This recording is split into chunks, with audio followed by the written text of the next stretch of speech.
هل أتاك نبأ بغداد حين غزاها التتار ومحوا عنها خلافة بني العباس وسفكوا الدماء وقتلوا مليوني مسلم؟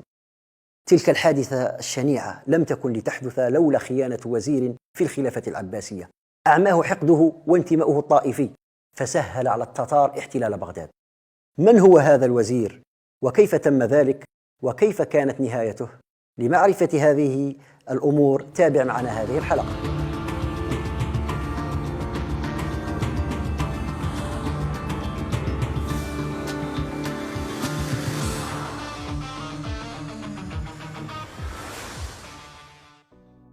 في سنة 642 للهجرة تولى مؤيد الدين ابن العلقمي الوزارة لدى الخليفة العباسي المستعصم بالله، وكان هذا الوزير شيعيا، ومع ذلك تولى الوزارة، مما يؤكد أن الشيعة كانوا يحظون بمنزلة محترمة في الدولة العباسية. ابن العلقمي حاول أن يظهر مذهب الرافضة في بغداد، لكنه وجد ممانعة، لذلك بدأ يتآمر ضد الخلافة العباسية من الداخل. وأول ما قام به هو أنه خفض عدد أفراد الجيش العباسي من 100,000 مقاتل إلى 10,000 مقاتل. كان التتار قبل ذلك بقليل قد أخذوا خوارزم وغيرها من مدن الإسلام، فبدأ ابن العلقمي يكاتب التتار وأطمعهم في أخذ البلاد وسهل عليهم ذلك. طيب، أين كان الخليفة المستعصم من كل ذلك؟ صحيح أن المستعصم كان من أطيب الخلفاء وأرحمهم بالخلق، وكان على عقيدة سليمة، لكنه مع ذلك كان في غفلة، ويثق كثيرا في وزيره ابن العلقمي.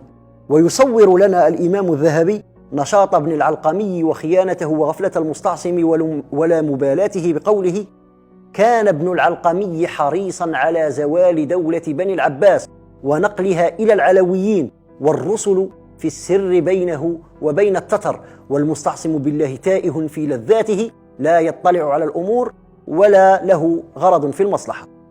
وما شجع ابن العلقمي على التعجيل بإسقاط الخلافة العباسية هو حادثة جرت في سنة 655 للهجرة بين السنة والشيعة.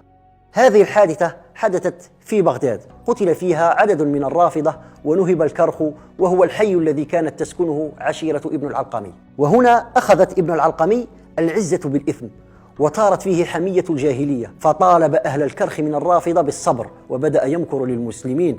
راسل ابن العلقمي هولاكو، وصار يمنع أي رسائل قد توقظ المستعصم من سباته، ونصحه بعدم الإنفاق على الجيش، وأمره بتقليص عدد الجنود. وفي الأخير حاصر هولاكو بغداد، ولم يجد أي مقاومة تستحق أن تواجه، وأحاط التتار بدار الخلافة وحاصروها، وكانوا يرمونها بالنبال. وكان ابن العلقمي أول من برز إلى التتار بأهله وأصحابه، فخرج إلى لقاء هولاكو، ثم عاد على الخليفة وأشار إليه بالخروج إلى هولاكو والمثول بين يديه لتقع المصالحة. فخرج الخليفة إلى هولاكو مع 700 راكب من القضاة والفقهاء والأمراء، فقتلوا عن آخرهم. بعدها أمر هولاكو الخليفة المستعصم بأن يحضر إليه كل الكنوز والأموال، فأحضر إليه الخليفة المستعصم ما كان عنده من ذهب وحلي ومن مصاغ وجواهر وغيرها من الأشياء النفيسة. وهنا هولاكو قال للمستعصم: عجبا لك، كيف لم تستعمل هذا الذهب وهذه الكنوز لجمع جيش والدفاع عن ملكك؟ ثم زين ابن العلقمي لهولاكو قتل الخليفة المستعصم، فقتل الخليفة هو وأهل بيته، ذبحوا كما تذبح الشاة، وانتهت بذلك الخلافة العباسية. وبدأ التتار يقتلون من قدروا عليه من الرجال والنساء والولدان والمشايخ والكهول والشبان، الكل بدأوا يقتلونهم.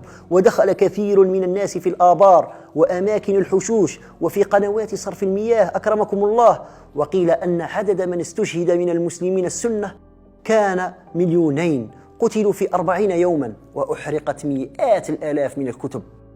وبعد 40 يوم بقيت بغداد خاوية على عروشها، ليس بها أحد إلا الشاذ من الناس، والقتلى في الطرقات قد أنتنت من جيفهم البلد، وحصل الوباء ومات بسببه الكثير من الناس.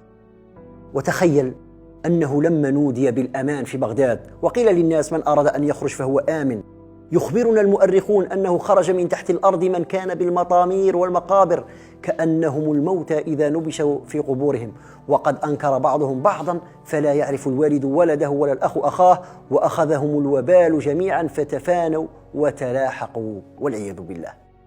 أما الخائن ابن العلقمي فلم يحصل على ما أراده من المغول، وأهانوه أشد الإهانة، فمات بعد ذلك غما وكمدا.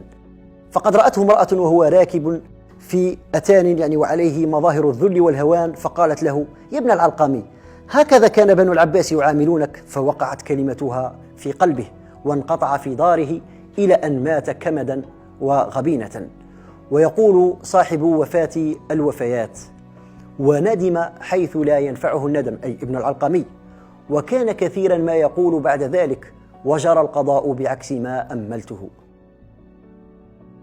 وذكر صاحب فوات الوفيات قصة، وهي أن أحد التتار ممن ليست لهم وجاهة دخل على ابن العلقمي وخاطبه بما أراد، وبال الفرس أكرمكم الله على البساط، فأصاب الرشاش ثياب ابن العلقمي، ومع ذلك لم يفعل شيئا ولم يحرك ساكنا. وإلى هنا نكون قد أنهينا الحديث عن هذا الخائن الذي لو كان حقا على مذهب علي رضي الله عنه وآل بيت الرسول صلى الله عليه وسلم لما سلم مدينة السلام لأعداء الإسلام، ولكنها الخيانة حين تبحث لها عن مبررات، والطائفية حين تتجرد من العقل والحكمة. ويا تاريخ سجل، والله لا يهدي كيد الخائنين.